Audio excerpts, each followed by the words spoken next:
kā var ieslēgt atgādinājumus un paziņojumus Zemkopības ministrijas e-pakalpojumu vietnē.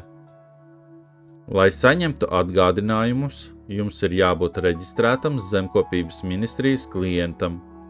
Kā kļūt par Zemkopības ministrijas klientu, var apskatīt video materiālā, kā sākt lietot VTUA e-pakalpojumus. Pieslēdzoties e-pakalpojumu vietnei, nospiediet labajā augšējā lapas pusē uz Mans profils. Parādās vairākas sadaļas. Spiediet pogu VTUA klientu dati. Sadaļā VTUA klientu dati izvēlieties apakšsadaļu atgādinājumi un paziņojumi.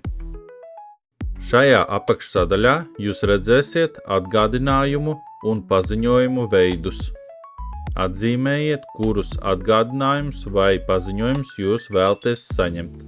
Kolonnā Saņemt pretī konkrētajam veidam poga iekrāsosies zaļā krāsā.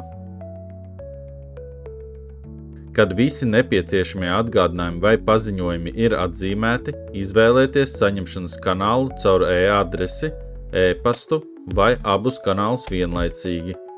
Ja jums ir izvēlēts e-pasts, tad nepieciešams blakus ievadlaukā ierakstīt e-pasta adresi.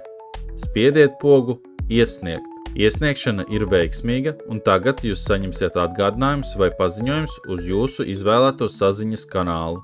Saņemtos atgādinājumus un paziņojumus varat apskatīt apakšsadaļā Saņemtie atgādinājumi un paziņojumi. Paldies, ka lietojat e-pakalpojumus!